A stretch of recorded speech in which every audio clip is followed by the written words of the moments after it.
Okay, hi everybody. This is my stepbrother Al. This is my sister-in-law Michelle. This is my stepdad Bob. This is my best friend Nikki. And this is my mom. And this is Oreo. And this is my boyfriend. He's working the camera. Okay. Now I'll begin my speech now.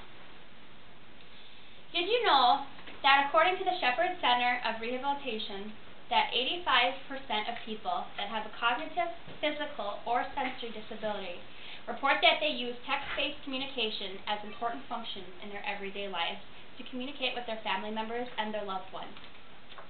Today I will be telling you about how texting has helped the hearing-impaired adolescents as well as people throughout the United States and Germany and Australia become more connected with the world around them, and in breaking down the huge communication barrier between the hearing-impaired and those around them. The Toronto District School Board, along with York University, conducted a study that involved children in grades 9 to 12 that were all hearing impaired. The study was aimed towards increasing the independence of deaf adolescents and reducing their parents' anxiety about their safety and responsibility through the use of text messaging. Surveys were conducted at the beginning and at the end of the study, and the results were positive. The parents and teachers that expressed concern about the students' personal safety said that they needed to know how the adolescents would be able to contact them in case of an emergency. The parents wanted to be able to know where their children are, whom their child was with, and how to guide their child to safety if he or she got lost. At the end of the study, hearing and hard of hearing parents and staff alike reported that they were able to have direct communication with their students. Texting helped eliminate some safety concerns and contributed to the ease of coordination of everyone's activities. And in Queensland, Australia, the Bond University examined how texting is breaking down communication barriers among the deaf and hearing people in Australia. The Australian Association of the Deaf played a large part in the adoption of text communication cross-networking.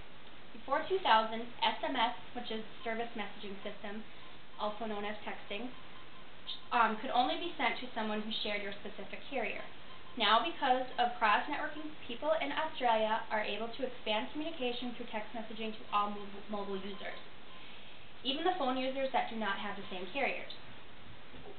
It is estimated that more than 250 million text messages are sent in Australia each month. And a big percentage of these text messages are estimated to be from the deaf and hearing impaired. A man named Brent Phillips, who is the coordinator of the Victorian Council of the Deaf in Australia, was an enthusiastic adoptee of cross-networking text messaging, and he quoted, "If you're driving and your car breaks down, you can text your friend and ask them to ring the RACV, which is like AAA in America, rather than walking and finding the nearest patrol and then trying to make a call and communicate with them." Clearly, texting has allowed people in Australia to have access to businesses, services, both deaf and hearing coworkers, friends, families, and they are able to communicate on equal footing with every other mobile user in Australia. The American Annals of the Deaf reported that an online survey in Germany said that the deaf people use SMS or texting to communicate with communities of the deaf and hearing. SMS is the most used form of communication. 96% of respondents had access to a mobile phone in Germany. Most communication is used for leisure use and helping the deaf stay in contact with their friends and family. However, some SMS used in Germany is also used to provide more connectivity among various things, such as getting tests or businesses done, making appointments, and obtaining important information. Though items such as TTYs, relay services, fax, and email are all commonly used devices used by the deaf in Germany, texting is becoming an open form of communication for the deaf to socially interact with their friends and family.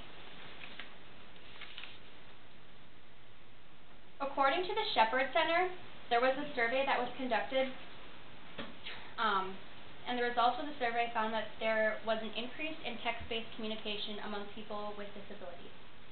The survey included all general types of disabilities, including blind, low vision, deaf, hard of hearing, difficulty thinking, difficulty speaking, difficulty using hands, and difficulty walking, standing, or climbing stairs. Results from the survey showed that there was a 14% increase in the percentage of people with disabilities who identified text messaging as an important wireless function that they use on a daily basis. The results showed an increase by approximately 10% who said that the wireless devices are an important part of their everyday tasks, such as communication in general, directions, and appointment reminders. The use of wireless technology also remains important to nearly 70% of survey respondents, and it serves as a security device to help them in emergencies. The survey results indicated that people with disabilities still rely on wireless devices as a way to provide security while they are alone or out in public, and it provides them with a sense of safety. In conclusion, I have told you about how texting has helped people around the world, both adolescents and adults, better communicate with those around them. Texting has helped people communicate both socially and business-oriented, as well as creating a form of security that makes the disabled feel more comfortable with being independent and secure in this world. Thank you for coming.